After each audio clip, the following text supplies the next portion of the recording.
자, 이제 배울 게 뭐예요? 이항분포 우리 배웠던 거 기억하니? 이항분포 뭔지 기억하니? 이항분포 뭘 썼냐면 독립시행이었어. 독립시행. 자, 독립시행의 확률 기억하시죠? NCR의 P의 R제곱 1-P의 N-R제곱 하는 확률 질량함수를 갖는 자, 그러한 이항분포를 따르는 이항분포 우리는 바이노미얼 디스트리뷰션 B의 NP로 표현을 했었지. 그 이항분포에서 N 시행 횟수가 충분히 크면 그 확률의 분포가 정규 분포를 따라간다 라는 거야. 그래서 내가 저번에 구슬 떨어뜨린 거 영상 보여줬었지.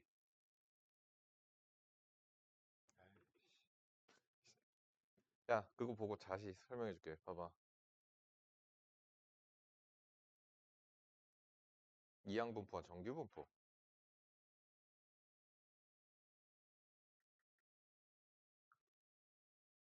정규 분포 구슬. 인터넷 치시면 나와요. 인터넷에서 이항분포와 정규 분포 치면 나와요.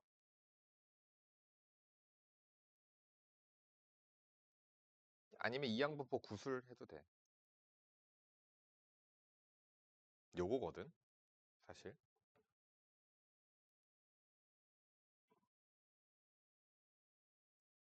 자, 이거예요, 이거. 자, 여기서 잠깐만 보자. 여기서 구슬을 떨어뜨려. 그럼 구슬 하나하나가 뭐냐면은 독립시행이야. 구슬 하나가 떨어지고 사실 이게 독립시행이 맞냐? 야, 얘가 밀려가면 뒤에서 이게 연관이 있지, 그치? 독립시행은 사실 아니야, 그치? 근데 독립시행이라고 치냐고. 이거 구슬을 이렇게 떨어뜨리면 안 되지. 구멍이 딱 구슬이랑 크기가 똑같아야 돼, 원래. 그래야 돼, 아무튼. 그러면 얘가 구슬이 떨어질 때 여기서 확률이 2분의 1씩이죠, 그죠? 그래서 떨어져서 여기서 또 그러니까 얘가 구슬이 계속 떨어져서 몇 번, 몇 번, 몇 번, 몇 번 그래서 뭐가 되는 거냐면 계속 떨어져서 구슬들이 여기에 쌓이게 돼요. 그쵸? 그러면 독립시행의 횟수가 충분히 커지면 그러니까 무슨 얘기가 되는 거냐면 이쪽 아이씨 그림 어디 갔어? 그렇지. 여기 보이시죠? 구슬이 이렇게 쌓인단 말이야.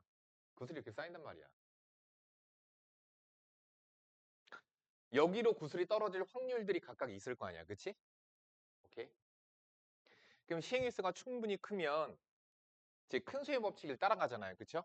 큰 수의 법칙을 따라가게 되는데 그러면은 그 확률 분포를 큰 수의 법칙은 그거야.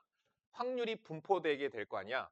이항 분포에 따라서 자, 뭐 이항 분포에 따라서 우리가 뭐 왼쪽 갈 확률, 오른쪽 갈 확률 이렇게 나누게 될 거 아니야. 근데 확률이 2분의 1, 2분의 1이죠. 그러니까 뭐 n 왼쪽 왼쪽 왼쪽 왼쪽 하면 여기가 떨어지는 거잖아. 그치? 여기는 뭐야? 왼쪽 왼쪽 왼쪽 오른쪽 왼쪽 왼쪽 뭐 이런 식인 거겠지. 그치? 오른쪽에 한 번 껴 있는 거 오른쪽이 두 번 껴 있는 거 이런 형식이 되는 거죠. 자, 그래서 우리가 왼쪽이 나온 횟수가 아니라 오른쪽이 나온 횟수. 그러니까 떨어질 때 왼쪽이 나온 횟수와 오른쪽이 나온 횟수가 있을 거야. 그럼 니네들한테는 이쪽이 오른쪽이지. 오른쪽에 나온 횟수가 있을 거야. 그럼 오른쪽이 나오는 횟수를 확률 변수 x라고 치자고. 그럼 x가 0, 1, 2, n번. 그럼 오른쪽만 n번 나왔으면 여기로 구슬이 떨어지겠지, 그치? 자, 그럼 내가 칸막이가 이거 몇 번 있는 거냐, 칸막이가? 아무튼 여러 개가 있어요, 그죠? 여러 개가 칸막이가 이게 칸막이에요. 칸막이가 여러 개가 있어요. 그러면 그 칸막이 층의 개수가 시행 횟수가 되는 거야. 그것까지는 이해가 가니? 자, 그래서 n개의 칸막이가 있었으면은 n번 어디로 이렇게 왼쪽 오른쪽 이렇게 결정이 될 거고요. 그때 확률을 계산을 해보면 요거 또 뭐예요? 이항분포 따라가죠. 그러니까 독립시행이잖아요. 그죠? 그러니까 NC0에 왼쪽 갈 확률 2분의 1, 오른쪽 확률 2분의 1 그래서 이런 식으로 되잖아. 그치? 그럼 얘는 뭐가 돼? NC1에 2분의 1에 N-1제곱 이런 식이 될 거야. 물론 확률이 얘는 지금 P 2분의 1이고 1-P 2분의 1에서 똑같아서 이런 형식이 되긴 되는데 뭐 아무튼 이건 예를 들어서 보여준 거고요. 어쨌든 그래서 확률 분포, 이항 분포, 확률이 분포된 모습, 이항 분포죠. 자, 얘에 대한 이항 분포를 우리가 실제적으로 구술을 가지고 확인을 해보니 큰 수의 법칙. 구술이 존나 많잖아, 그치? 시행 횟수가 되게 많은 거야. 그러면 그렇게 구술들을 떨어뜨리니까 어떻게 돼요? 확률이 분포되어 있는 모습과 동일하게 구술이 쌓이게 되는 거죠. 근데 구술이 쌓인 모습이 보니까 구술이 쌓인 모습을 보니까 어떻죠? 정규 분포 곡선과 비슷하더라 이거야.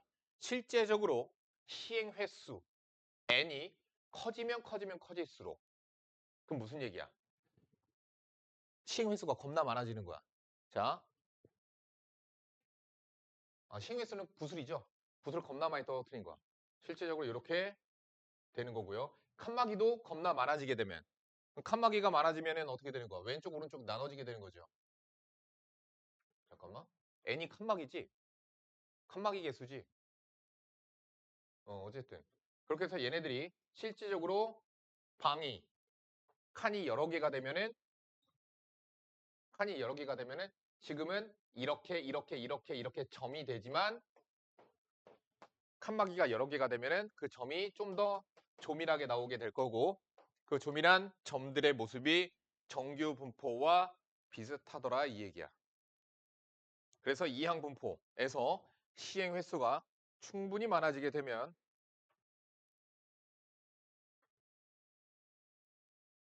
정규 분포 곡선을 따라가게 된다. 그런 말이에요. 지금 여기 보시면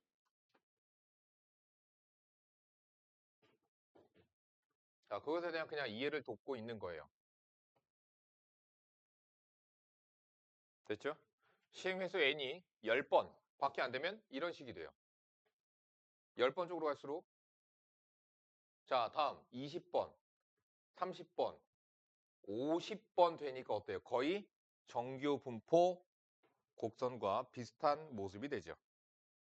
그래서 50 이상이 될 때라고 그럴 걸 아마? 그랬던 것 같은데 내가 어디 책에서 봤는데. 자, 그래서 50 이상인가 n 시행 횟수가 50 이상이 되면 거의 근사치로 정규 분포를 따라간다라고 얘기를 해요. 자, n 값이 커지면 커질수록 정규 분포 곡선에 점점 더 가깝게 되겠죠. 자, 그러면 예를 들어서 어떤 확률 변수 x가 있었는데 얘는 이항 분포인데 400번 독립 시행을 하는데 확률이 5분의 1씩이래. 그럼 얘에 대한 평균은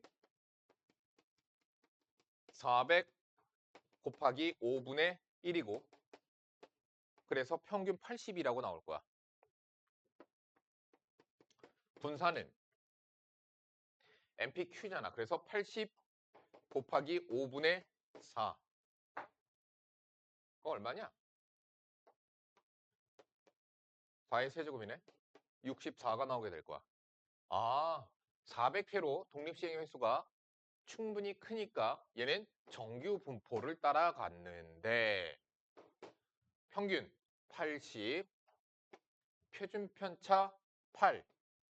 그래서 이렇게 정규 분포를 확률 변수 x가 따라갈 거다라는 얘기예요. 근사치로 얘를 따라가게 되는 거죠. 그럼 이제부터는 어려운 건 없어요. 그것만 이해하시면 됐어요. 21번 문제 보자. 확률 변수 x가 이항분포 독립시행이죠. 600번 한대. 근데 각각 확률이 5분의 2씩이야. 도대체 내가 안 했는데 이거 왜 얘는 자, 따를 때 오른쪽 표준 정규 분포표를 이용하여 다음을 구해라. 내가 600번 그 짓거리를 하는데 204번과 264번 사이로 성공할 확률을 구하래. 무엇을 이용하여? 얘를 이용하여. 이거 굳이 계산하고자고 하면은 이거 미쳐버리죠. 204번일 확률, 205번일 확률, 206번 성공할 확률 이런 확률들이 싹 다 더하는 거잖아. 미치잖아. 그치? 그래서 얘를 이용해서 근사치로 구하자 라는 얘기예요. 근사치로. 600번이니까 자 평균 구하자. 둘이 곱하면 되죠. 에이씨. 1, 2, 120 곱하기 2, 240. Vx 구하자. 분산. 240 곱하기 5분의 3.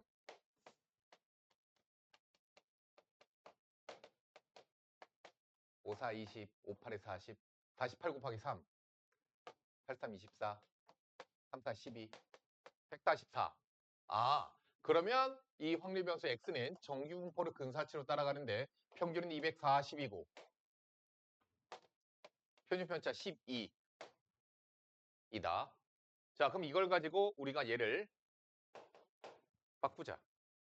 정규 분포를 따라가니까 표준화 시켜서 값을 계산해 버리자.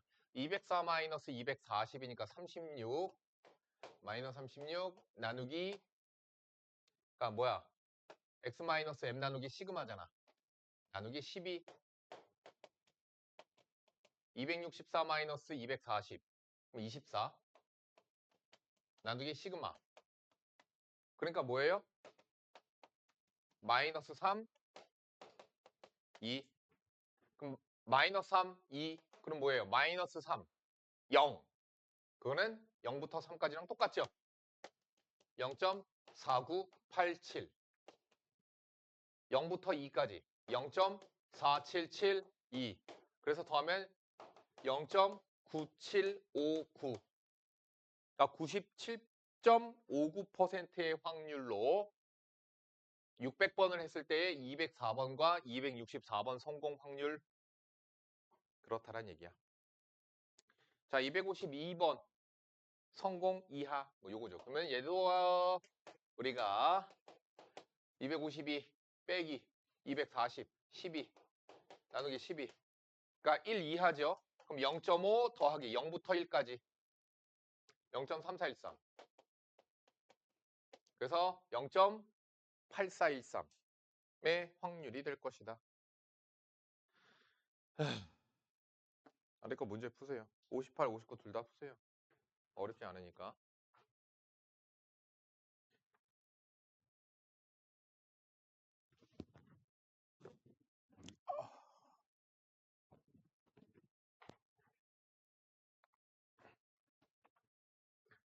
필수 22번 문제 봅시다.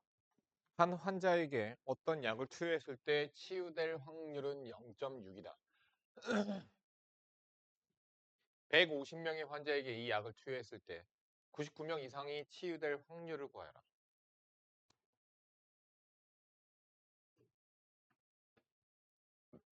어떻게 되는 거야? 시행 횟수 99번. 그때 각각의 확률은 0.6. 그러면은 정규 분포로 따라가겠지요. 99 곱하기 0.6. 아, 150명? 아, 150번? 아, 미안하다. 150번. 150명. 150 곱하기 0.6 하니까 90이네요.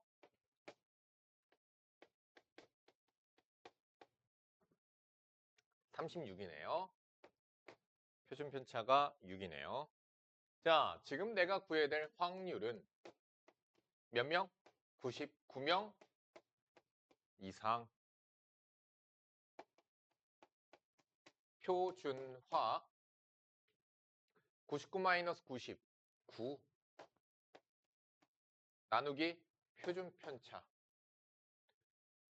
그래서 2분의 3, 즉 1.5죠. 그래서 1.5 이상인 거니까 0.5 마이너스 0과 1.5 사이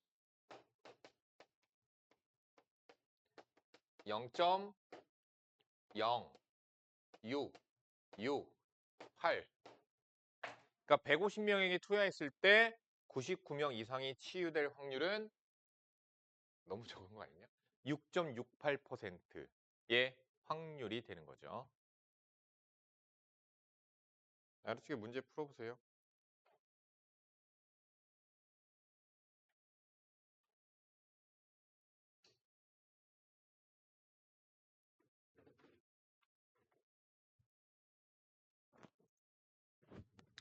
질문 없나요?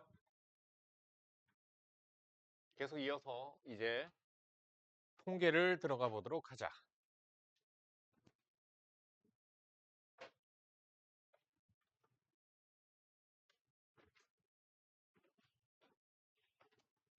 뭐 요거 통계인데요, 이제. 통계학이에요, 통계학. 우리가 뭐 예를 들어서 제일 쓰이는 곳이 통계가 쓰이는 곳, 뭐 물론 여러 군데가 있지만 하나 예를 들자면 선거철에 뭐를 하죠? 출구조사를 하죠. 출구조사. 출구조사가 뭐예요? 나오는 사람에게 아마 물어보는 걸걸? 누구 뽑으셨어요? 막 이런 식으로. 근데 그렇게 해서 나오는 사람 붙잡고서 물어보는 게 아니라 아마 전화로 물어보는 건가? 뭐 아무튼 그런 걸 거야 아마. 내가 어떻게 하는지는 잘 몰라요. 출구조사를 당한 적은 없어요. 그러니까 니네는 선거를 해본 적이 없지? 반장 선거 말고 해본 적이 없지? 자, 선거를 하면은 전 국민 5천만 명을 5천만 명이 다 선거를 하지 않겠죠? 당연히 미성년자 선거를 하지 않을 테니까. 자, 그래서 어쨌든 뭐 대략 3천만 명이라고 치자. 3천만 명이 선거를 투표를 할 거 아니야. 다 하진 않지만. 자, 그래서 선거를 했을 때에 누가 뽑힐지 예상을 하고 싶단 말이야. 그래서 어떻게 하느냐? 먼저 물론 되게 뭐야? 그냥 무작위가 아니라 뭐 전화로 해서 미리 표본을 추출합니다. 그러니까 그 표본 추출할 때는 어떻게 하냐?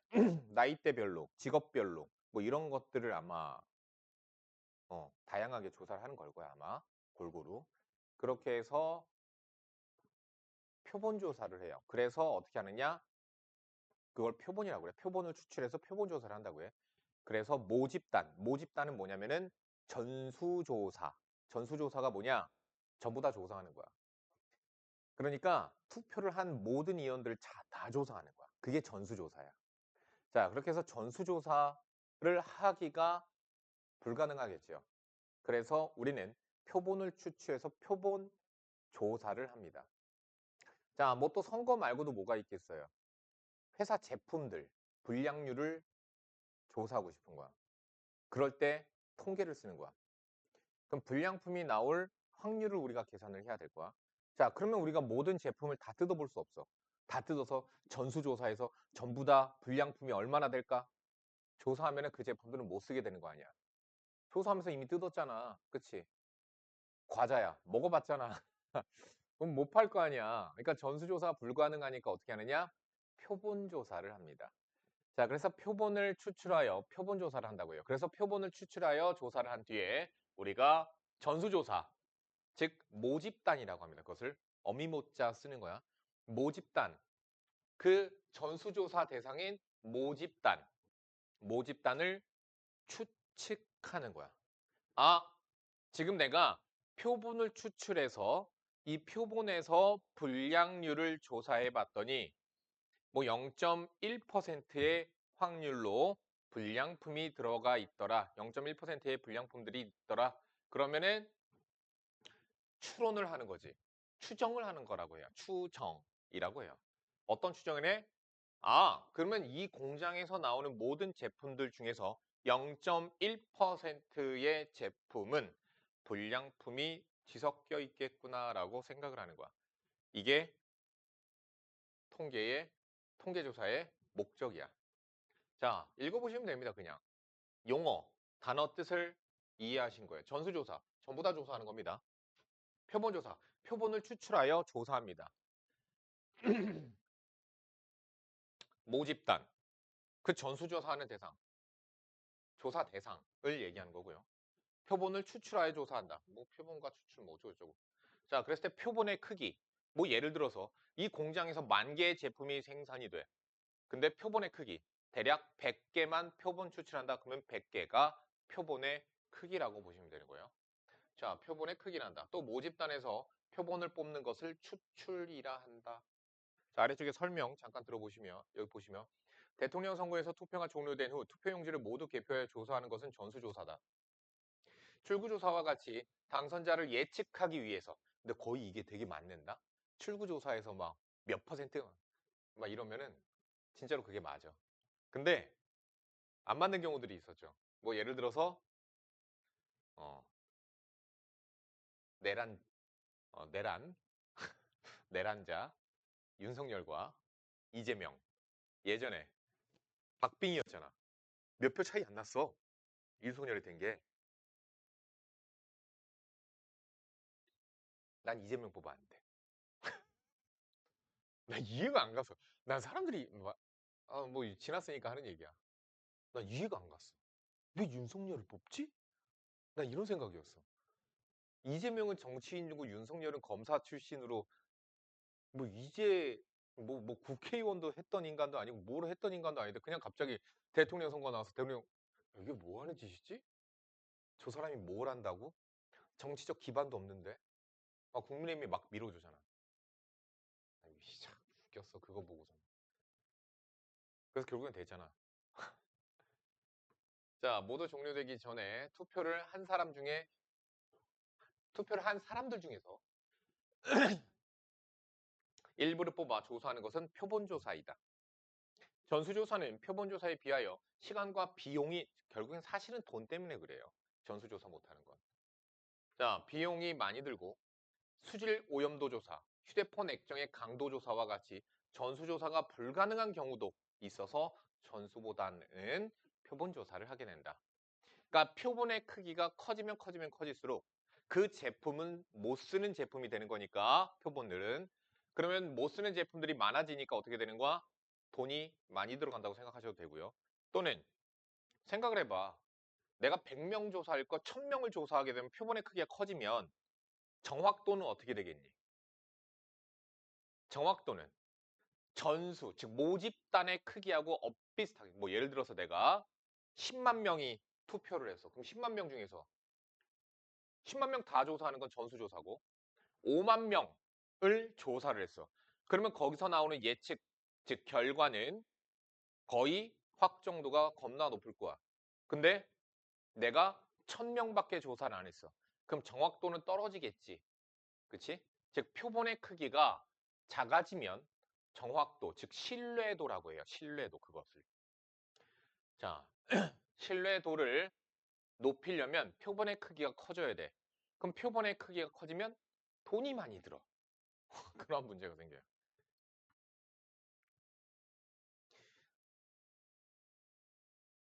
당연히 뽑을 때는 랜덤하게 뽑아야 되겠죠. 임의 추출입니다. 임의 추출. 근데 사실 완전 랜덤하게 뽑으면 안 되겠죠.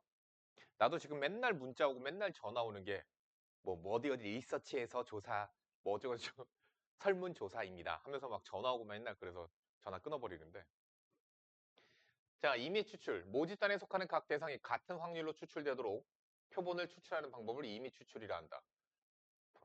복원 추출 뭐야? 추출하고 다시 또 넣어서 한 계좌를 뽑은 후 되돌려 놓고 다시 뽑는 방법.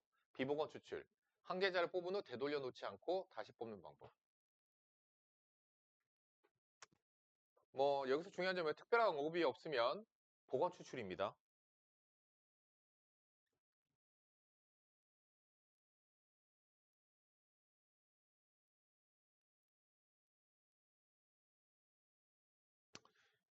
용어만 알면 됐어요. 자, 보도록 하자. 표본조사가 적합한 것만을 보기에서 있는 대로 고르시오. 건전지의 수명조사. 모든 건전지의 수명을 다 조사하면 그 건전지들은 다 못 써. 그치? 그러니까 전수조사 안 되겠죠. 인구주택 총조사. 이건 다 해야 되는 거죠. 전수조사가 필요한 거죠. 그러니까 가구당 몇 명이 살고 있는가? 가구는 총 몇 가구이고 인구는 총 몇 명인가? 이건 전수조사 해야 됩니다. 디귿. 우리 반 학생들의 거주지 조사. 이건 뭐 전수조사 가능하죠. 뭐 몇 명이나 된다고. 그치? 과일의 당도 조사. 어떻게 돼야 돼요? 당도 조사하면 그 과일은 못 쓰는 거잖아. 그러니까 표본 조사를 해줘야 됩니다. 자, 따라서 표본 조사, 기억, 리을. 되게 쉬워. 어렵지 않아. 자, 1, 2, 3, 4, 5의 숫자가 하나씩 적힌 5개의 공이 들어있는 주머니에서 세 개의 공을 다음과 같이 이미 추출할 때 그 경우의 수를 구하시오. 한 개씩 복원 추출할 때. 그럼 어떻게 돼? 몇 번 뽑아? 세 개의 공을 뽑는 거지.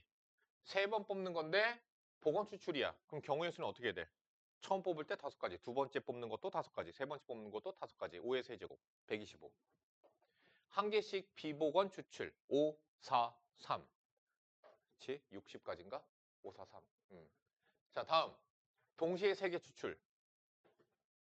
동시에 세 개 추출. 어떻게 돼요? 5C 3이 되는 거죠. 5개 중에 3개. 순서 상관없으니까. 요거는 뭐. 자, 그래서 계속 이어서 나가자. 설명만 들으면 돼.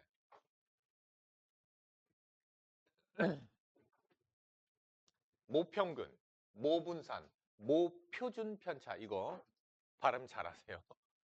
모평균. 뭐냐? 모집단의 평균이에요. 모집단의 평균을 모평균이라고 합니다. 모분산.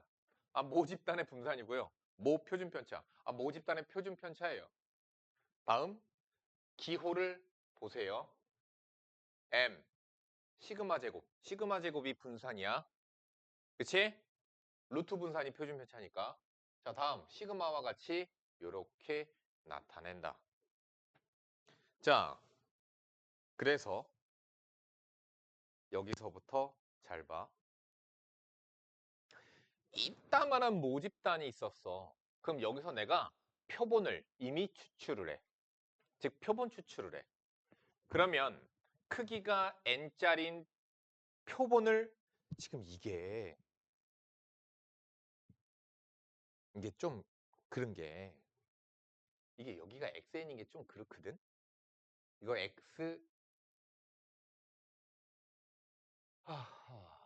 야 크기가 n인 표본을 크기가 n인 표본 그러니까 n개를 추출하는 거야 n개를. 그래서 n개를 추출한 표본 그러면 표본 집단이라고 해야 될까? 표본 집단들이 있겠죠. 그쵸?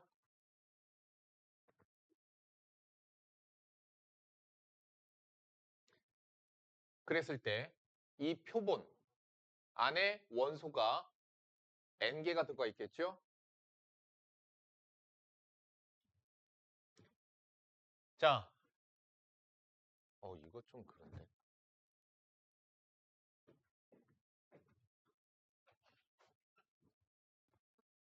자, 그러면 그 크기가 n인 표본 집단을 뽑았어. 표본 집단이라는 단어는 없어요. 그러면 이 안에 있는 원소들이 있을 거 아니야. 그치? 몇 개의 원소가 있어요? n개의 원소가 있겠죠. 그럼 각각을 x1, x2, 땡땡땡, xn이라고 보는 거야. 그래서 n개의 원소가 이렇게 있는 거죠. 자, 그럼 얘네들의 이거 표본 하나의 집단이라고 보시면 되는 거예요. 얘네들의 평균을 우리는 표본 평균이라고 불러요. 그래서 기호로는 x바라고 읽고요. x바는 뭐다? 얘네들에 대한 평균이다. 자, 자료가 몇 개예요? n개죠. 그러니까 n분의 x1 더하기 x2 더하기 땡땡땡 xn이에요. 그럼 표본 분산 여기서부터 헷갈리는데 이건 그냥 받아들여야 돼. 잘 봐. 표본 분산은 우리가 분산은 시그마 자 표준 편차가 시그마죠. 근데 시그마인데 시그마 대신에 S자 문자를 갖다 쓰게 돼요. 시그마는 그리스자인가 그렇지 그치? S에 해당하는. 자 아무튼 그래서 표준 이거 이거 읽기 난 이게 난 너무 힘들거든. 표본 표준 편차. 표본 표준 편차가 S예요. 표본 분산은 그 하나의 표본의 분산은 S제곱이 되죠 그러면. 근데 계산하는 식이 봐봐. 위에서 평균을 구하잖아 X바. 그러니까 이거 지금 뭐 하고 있는 거지? 표준 편차를 제곱하고 있죠. 됐죠? 표본에서 표준 편차 즉 표준 편차래. 편차를 구하고 있는 거죠. 편차 제곱의 평균인데 몇 개야? 괄호가 n개지. 근데 n으로 나누지 않고 n-1로 나눠요. 이거 주의하세요. n-1로 나누는 근데 사실 이거는 문제로 잘 나오지는 않아. 그냥 이런 게 개념이 있다 정도만 나오지 얘는 실제로 얘를 활용하는 문제들은 잘 나오진 않아요. 자, 근데 n-1로 나누는 이유는 뭐냐면은 실제적으로 우리가 연산을 했을 때 n으로 나눈 결과값, 즉 평균보다 n으로 나눈 평균보다 편차제곱의 평균이 분산이잖아. 그래서 n으로 나눈 평균보다 n-1로 나눴을 때 실제 모집단의 분산과 차이가 더 적더라 이거야. 그러면 뭐가 돼? 신뢰도가 더 올라가겠죠. 무슨 말인지 이해가니? 표본을 추출하는 이유는 모집단을 전수조사하기가 힘들어서 그런 거잖아. 모집단을 추론하기 위해서 그런 거거든. 근데 어쨌든 그래서 하나의 표본 집단이죠. 얘네들을 뽑아서 얘네들에 대한 분산을 구했더니 모집단이랑 차이가 커. 근데 n이 아니라 n-1로 나눠서 평균을 구했을 때 실제 모집단과 차이가 적더라 이거예요. 근데 이거는 수학적으로는 증명하려면 대학 과정이어서 증명은 하지 않습니다. 그러니까 통계에선 증명하지 않고 그냥 받아들이는 경우가 덜어 있어. 그냥 받아들여. 이건 뭐 예전에 내가 어떤 학원에 있었을 때 거기에 수학과 선생님들 꽤 있었는데 그분들이랑 같이 무슨 내가 책을 만든 적이 있었거든. 수학 강사를 위한 책. 난 수학과 출신도 아닌데. 수학 강사를 위한, 그러니까 학생들을 가르치기 위한 참고서, 지도서 뭐 그런 느낌의 책을 만든 적이 있었는데 그때 내가 이것에 대한 걸 썼었는데 근데 솔직히 그렇게 난 거기에다가 설명은 해줬는데 그렇게 자세하게 알 필요는 없고 이거 자유도 어쩌고 저쩌고 하는데 또 몰라. 또 통계 우리 학원에 있는 통계학과 출신의 선생님한테 내가 물어봤어. 그분한테도 한번 물어본 적 있거든. 내가 알기로는 이게 자유도에 따라서 n-1로 나누면 얘네들은 자유도가 뭔지 몰라. 자유도가 뭔지 몰라. 자, 아무튼 자유도에 따라서 이것을 어쩌고 저쩌고 막 물어봤더니 근데 사실 저게 자유도가 아니에요. 뭐 이렇게 얘기하더라고. 그래요? 어쨌든 알 필요는 없네요. 네. 넘어가세요. 네, 그렇게 됐거든. 자, 아무튼 요건 그냥 받아들이라는 얘기야. n-1로 나눕니다. 그래야지만 모집단과의 차이. 여기 나와 있네요. 편차제곱의 합을 n-1로 나누는 것은 s제곱의 기대값이 시그마 제곱 이거 뭐야? 모집단의 분산과 자, 얘에 대한 기대값이 s제곱의 기대값이 모집단의 분산이 되도록 하기 위한 것. 뭐 어쩌고 저쩌고 나와 있죠. 뭐 그냥 받아들이란 얘기야. 자, 아무튼 뭐 그렇다. 자, 그래서 문제들도 봐야 되는데. 에이씨. 자, 계속 설명합니다. 이게 중요합니다. 이게 중요한 내용이에요. 우리가 표본 조사를 하는 이유는 뭐죠? 모집단을 추정하기 위한 거죠. 자, 추정하기 위한 거고요. 그러면 X바는 뭐였어? 내가 표본을 크기를 n개짜리 표본들을 이렇게 뽑았어. 다시 얘기한다. n개, n개, n개, n개 이렇게 뽑았어. 알겠니? 그럼 그 n개 각각이 뭘 가져? 각각의 평균들을 다 가져. 그래서 x바 1이라고 치자 차라리. 얘 표본 얘네들의 평균 x바이긴 한데 x바 1 얘도 평균을 가질 거 아니야. x바 2, x바 3, x바 4 이런 식으로 해서 됐죠? 그럼 표본이 겁나 많이 나올 거 아니야. 그 표본 얘네들 각각들 마다마다 크기가 n짜리 마다마다 평균을 가질 거고 그것의 기대값 즉 그것의 평균이 모집단의 평균과 동일합니다. 이해 안 가지? 잘 봐. 이거를 자 증명해 드립니다. 자, 내가 모집단이 있었어요. 그 모집단에는 자료가 뭐 이런 식으로 뭐 겁나 많을 거 아니야, 그지? 그럼 여기서 내가 표본을 추출했어.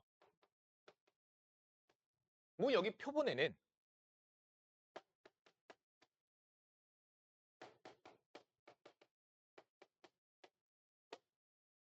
표본 1, 표본 2. 자, 표본 2. x1 또 들어갈 수 있죠. 이미 추출하는 거. 복원 추출이에요. 복원 추출. 아.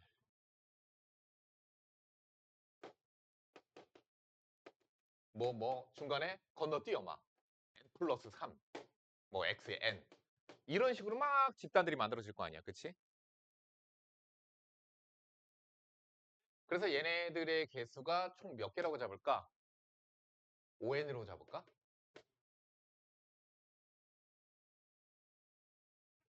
이렇게 하면 너무나 니네들이 추상적이라서 너무 커서 헷갈리지. 그래, 예를 들어서 이렇게 보자. 크기가 3짜리야.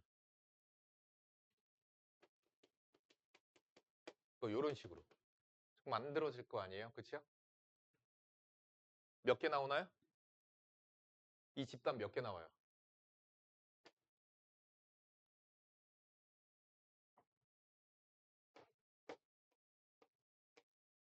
NC3.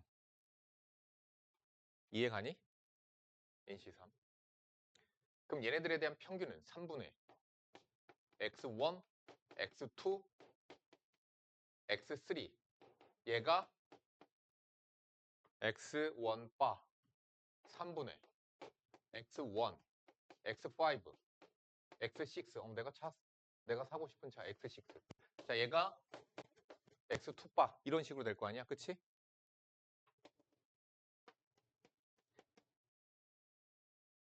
NC3 바 이렇게 될 거예요, 아마. NC 3개가 나오니까. 그래서 2에 뭐 여기 있는 애들 X 바는 어떻게 돼요? X1 바, X2 바, XNC3 바 이렇게 될 거 아니고 얘네들에 대한 평균이죠. 그러니까 NC3으로 이렇게 나누겠죠.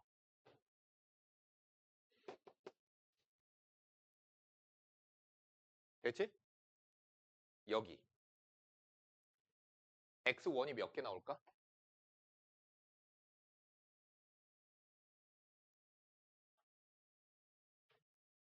자, 요거를 다시 풀어헤치자. 얘는 뭐야? 3분의 X1 더하기 X2 더하기 X3. 이해 가니? 3분의 X1, X5, X6 이렇게 될 거고.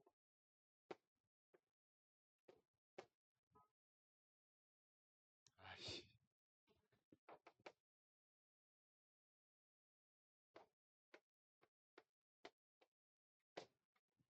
자, X1이 몇 개?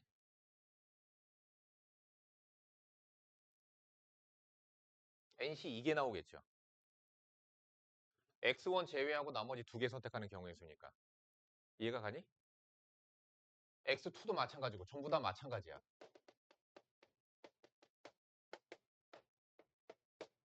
NC 2번 나올 거야.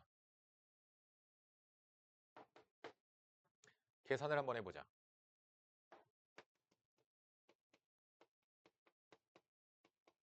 마이너스 1, n 마이너스 2 나누기 그치? 예.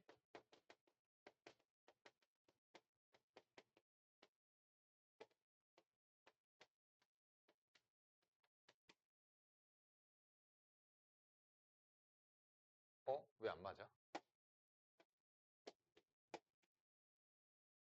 n-2분의 이거 나오는데? 어디 연산 들렸냐?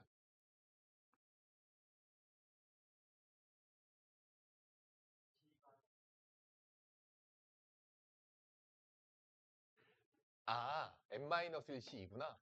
그렇네. n-1c2죠. n-2 이렇게 되겠죠. 그러니까 n-2, n-1, n-1. 그럼 여기 n 하나 남죠. 어떻게 됐어요? n분의 x1, x2, xn이 되죠. 그러니까 뭐랑 똑같아? 모집단을 평균 내는 거랑 똑같다고. 다시 얘기한다. X바가 졸라 많을 거야. 왜? 표본 이미 추출한 집단들이 여러 개 있을 거거든. 그치? 크기가 n짜리 집단들이 여러 개 있을 거야. 표본 집단이 되는 거죠. 걔네들에 대한 평균. 그것의 평균을 내면 모집단의 평균과 똑같을 거다라는 얘기야. 더 증명은 하지 않을게요. 걔네들에 대한 분산을 구하면 실제로 n분의 시그마 제곱이 되고 걔네들에 대한 표준 편차를 구하면 루트 n분의 시그마하고 같아진다.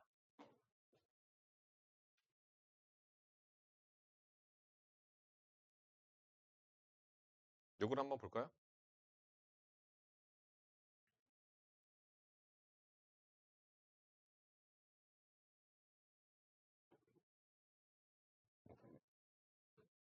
(0, 2, 4, 6) 어?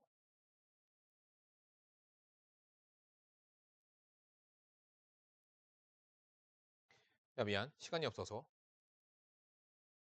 내가 지금 잠깐 회의가 있어서 가야 되거든. 이거 빨리 설명하고 넘어갈게. 모평균임 모표준 편차가 시그마 원래 그렇게 표기하죠. 자 모집단에서 크기가 예닌 표본에 이미 추출할 때 표본 평균 x바에 대하여 다음이 성립한다. 모집단이 정규 분포를 따르면 표본 평균 x바는 정규 분포 얘를 따른다. 그럼 무슨 얘기야? x바 뭐야? 표본들의 평균 그 평균들이 있죠. 그 모든 x1바, x2바, x3바 걔네들이 정규 분포를 따라간대. 왜? 모집단이 정규 분포를 따라가면 얘도 정규 분포를 따라가. 그 평균들의 정규 분포는 모집단의 평균과 동일합니다. 왜? 위에서 얘기했었잖아. 위에서. 전 페이지에서 얘기했었죠. 얘네들의 평균은 모집단의 평균과 똑같고 얘네들의 분산은 n분의 시그마 제곱. 왜? 표준 편차가 루트 n분의 시그마잖아. 그치? 이것을 따른다.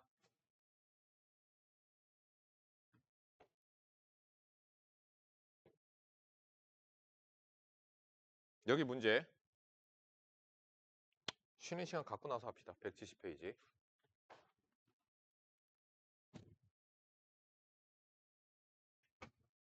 아, 여기 문제 풀어야죠. 여기 개념 익히기 문제. 그냥 공식에다 대입만 하면 돼요. 해보세요.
자, 하자. 자, 개념 익히기 질문 있나요? 그냥 공식에다 대입만 하면 되는데. 없으면 필수 문제 보봅시다. 자, 필수 문제 볼게요. 모집단의 확률 변수 x의 확률 분포가 오른쪽 표와 같다. 이 모집단에서 크기가 4인 크기 4야. 표본을 이미 추출할 때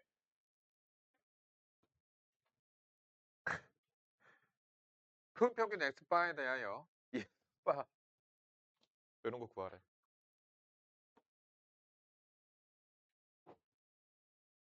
보자.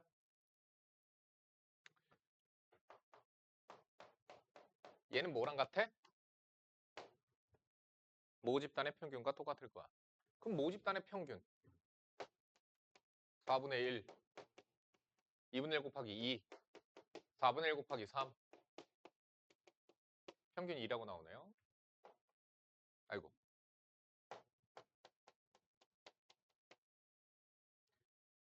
어떻게 돼요? 자, 그럼 모집단의 분산을 구해야 되겠지요. 재평평제로 구합시다.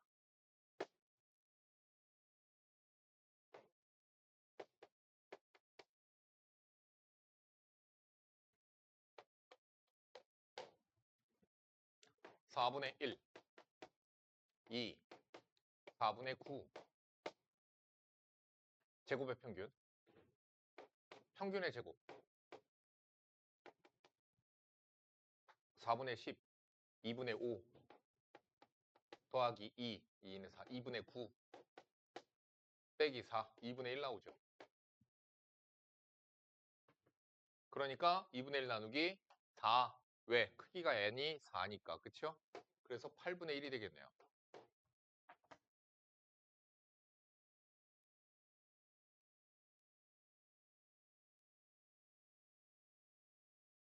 그래 빨리 구해봐. 확인 체크 문제 빨리 해보세요.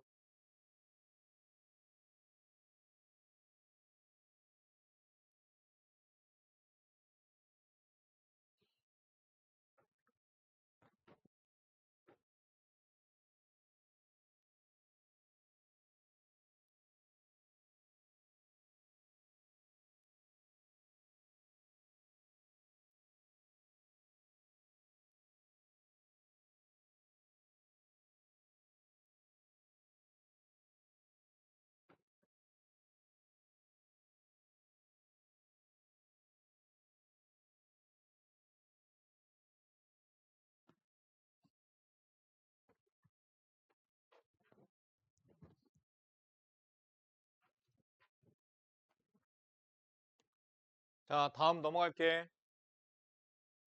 확인 체크 문제 보자.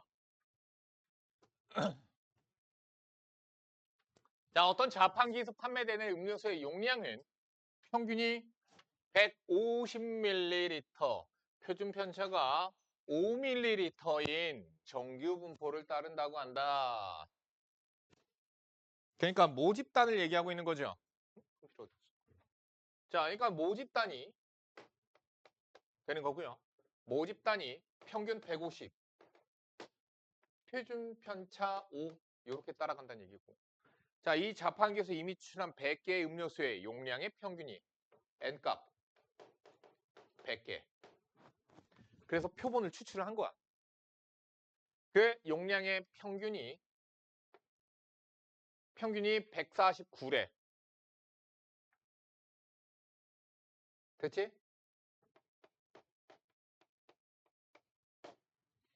다음. 아, 평균이 에이씨. 평균이 149ml 이상 151 이하일 확률을 구하래. 그 평균이 149 이상 151 이하일 확률을 구해라. 그 표본 추출한 게. 그럼 그때 어떻게 해야 돼요? 얘 또한 무엇을 따라가요? X바 또한 정규 분포를 따라가죠. 평균은 모집단과 같습니다. 루트 n분의 시그마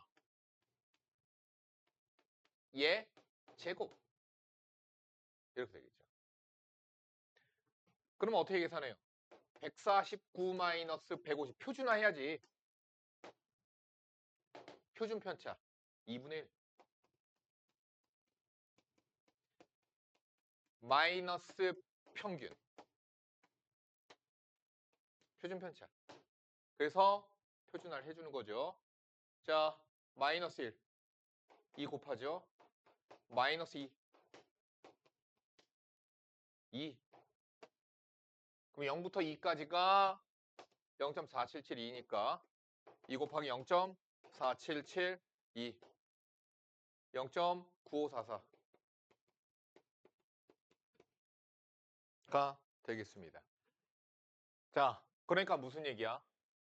이게 우리가 표본을 추출한 게 즉 뭐야? 표본을 추출했을 때 그 평균이 149mm와 151mm 사이의 평균이 될 확률은 0.9544다. 아래쪽에 확인 체크 문제 풀어보세요. 표준화 시켜야 되니까 평균과 표준 편차를 구하는 데에 질문 있으면 질문하고. 질문 없니? 계속하자. 5번 넘어갑시다.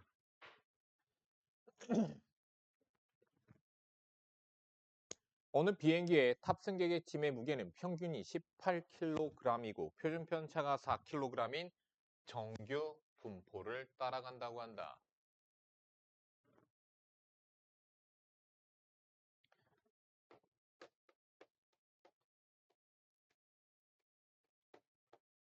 자, 그랬을 때 이 비행기 탑승객들 중에서 이미 추출한 N명의 탑승객의 짐의 무게의 평균이 17kg 이상 19kg 이하일 확률이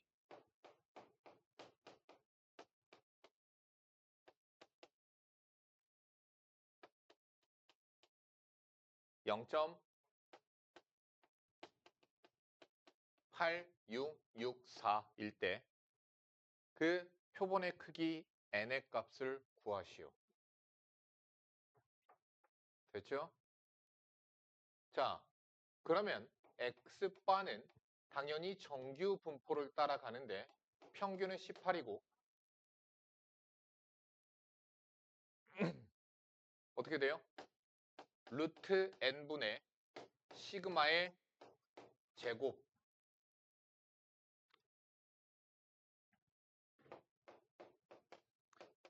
17 마이너스 18 나누기 표준 편차 루트 n분의 시그마 표준화 시키고 있는 거죠. 19 마이너스 18 나누기 루트 n분의 시그마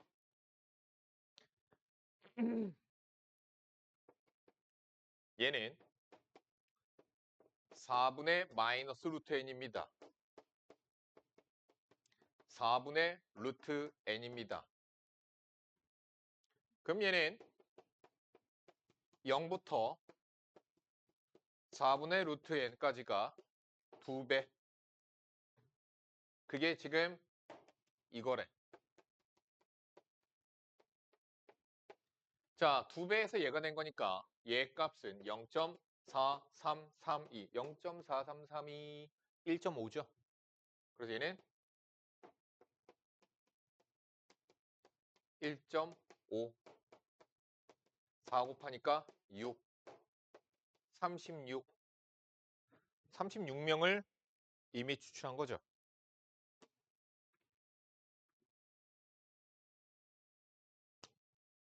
확인 체크 문제 푸세요. 잠깐만. 이 통계적 수정을 다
나 이거 볼 때마다 현대 모비스가 자꾸 생각나서.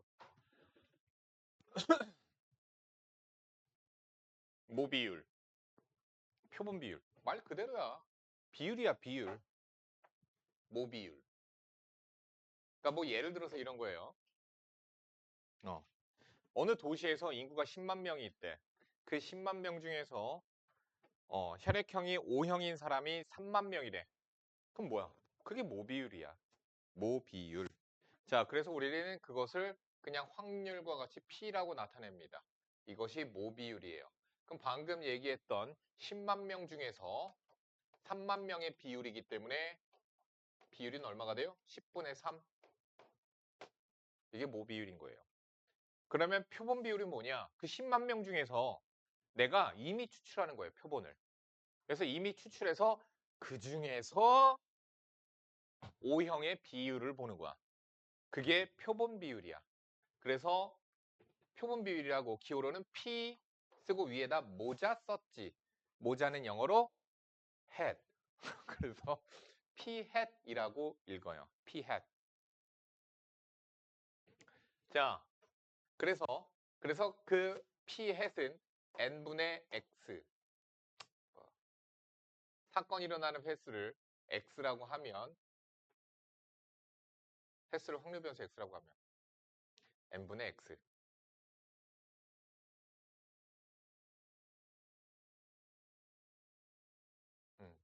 ps는 n분의 x를 따라간다.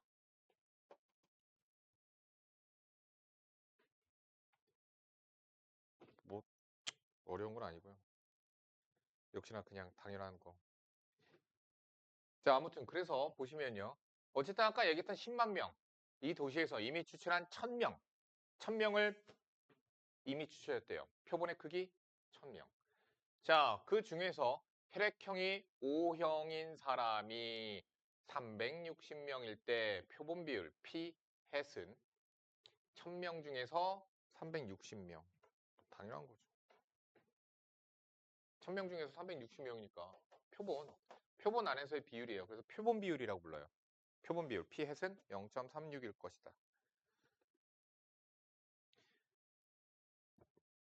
자, 근데 그 P 햇 뭐예요? 표본 비율. 표본 비율의 기대값은 즉 평균은 모비율과 같을 거다. 실제로 계산해 보면 증명이 됩니다. 근데 이거 그렇게 중요한 내용은 아니기 때문에 증명은 하지 않을게요. P햇에 대한 분사는 n분의 PQ죠. 그럼 당연히 P햇에 대한 표준 편차는 루트 n분의 루트 PQ. 그래서 루트의 n분의 PQ. 그냥 이렇게 구하시면 되죠.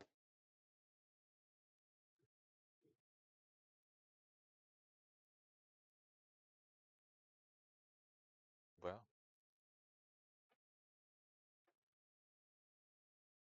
왜 그러니? 왜 이렇게 계산할까?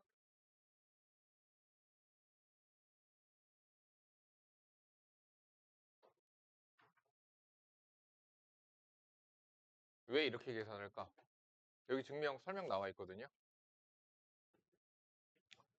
P햇은 n분의 x에서 x는 크기가 n인 표본에서 어떤 사건이 일어나는 횟수야. x가 가질 수 있는 값은 0번부터 크기가 n이니까 n까지죠. 자, 그랬을 때 모집단에서 그 사건이 일어나는 비율을 P라고 하면 확률 변수 X는 어떤 사건이 일어날 확률이 P인 시행 횟수 n번. 자, 그랬을 때 그 사건이 일어난 횟수이므로 이 양분포 n, P를 따라간다. 됐죠? 그러니까 뭐가 되는 거야? P 햇은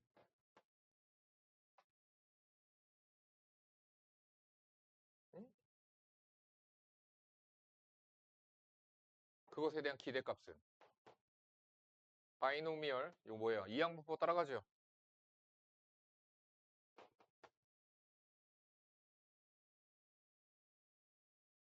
얘는 어떻게 돼요?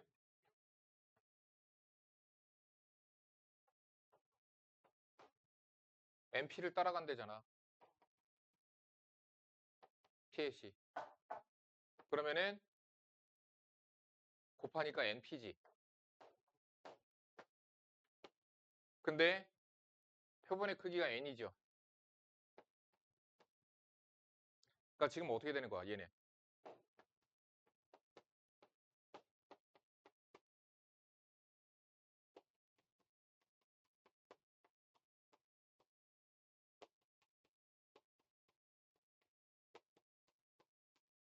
이렇게 돼요. 그래서 P하고 같습니다.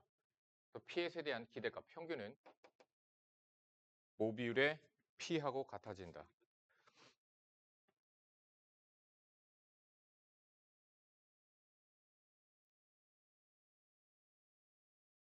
됐지? 그러면은 V, P 햇은 V, n분의 x, Vx 뭐야? n제곱분의 1이죠. n제곱분의 npq죠. n분의 pq죠. 증명 n분의 pq가 됩니다. P햇의 즉 표본 비율의 분사는 뭐 그렇게 되는 것들. 그러니까 요거 이렇게 나와 있죠. 그러니까 P햇에 대한 정규 분포는 평균 뭐야? 표준 편차는 요거죠. 그래서 n분의 pq를 따라간다. 그럼 얘를 표준화 시키는 거죠. 확률 변수 z는 그러니까 얘는 P햇에 대한 거고요. P햇에 대한 정규 분포죠. 그 얘를 표준화 시켜주면 0,1의 제곱으로 바뀌죠. 그러면 z는 P햇 뭐야? 마이너스 P 나누기 시그마니까 요것에 따라서 표준화를 시킬 수 있다.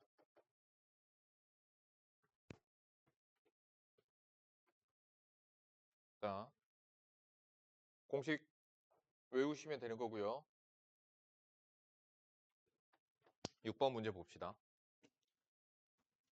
문제 보다 보면 어렵지 않다는 거 알 거예요. 어느 도시에서는 차량의 40%가 썬루프를 설치했다고 한다. 어떻게 되는 거죠? 모비율 0.4. 네, 여기서 96대를 이미 추출하였다. 표본의 크기 N은 96이죠. 자, 그랬을 때 48대 이상이 썬루프를 설치한 차량일 확률을 구하래.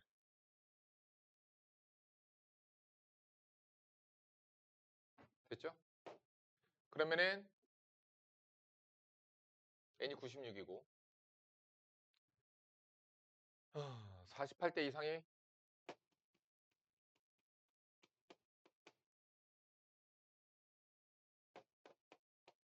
썬루프를 설치할 확률을 구하래.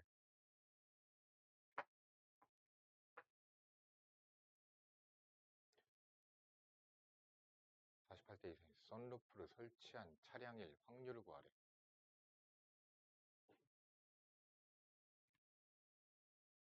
그럼 얘에 대한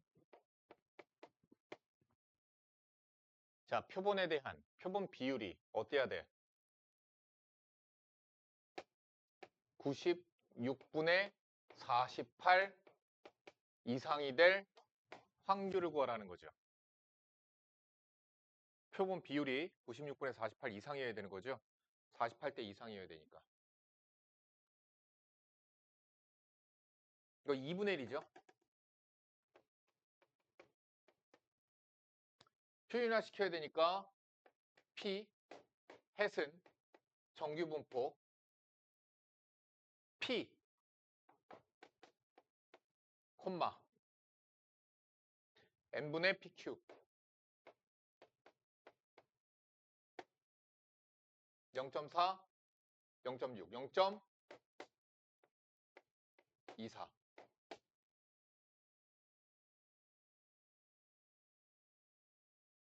이거 계산을 어떻게 하냐, 이거. 아, 계산.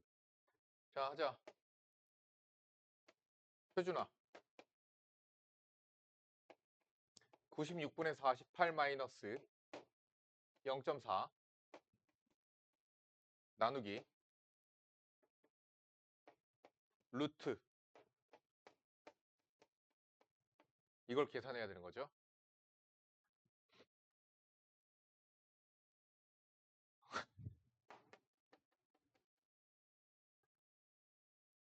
아, 조금 분산 계산하면은 0.05 제곱이 나온대.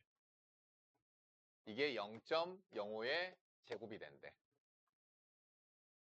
그러니까 얘가 0.05.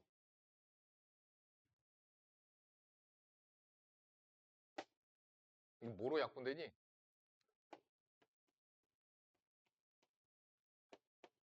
4, 4, 16. 2분의 1이네? 아, 그치. 아까 2분의 1이라고 그랬지. 0.2 빼기 0.4 마이너스 0.2죠. 0.05 5분의 마이너스 20 마이너스 4네요. 어?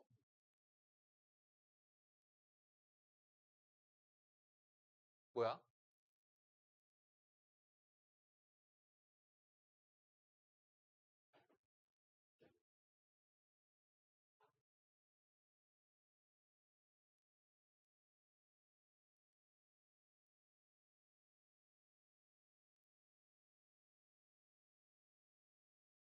아, 0.2가 아니라 0.5지. 아이씨. 0.1 0.05 5분의 10이니까 2죠. 그래서 내가 구해야 되는 건 2 이상 0.5 마이너스 0.477 2 0.0228 0.0228의 확률로 뭐야? 96대 중에서 절반 이상이 썬루프를 설치한 차량일 확률이 되는 거죠. 확인 체크 문제 풀어보세요.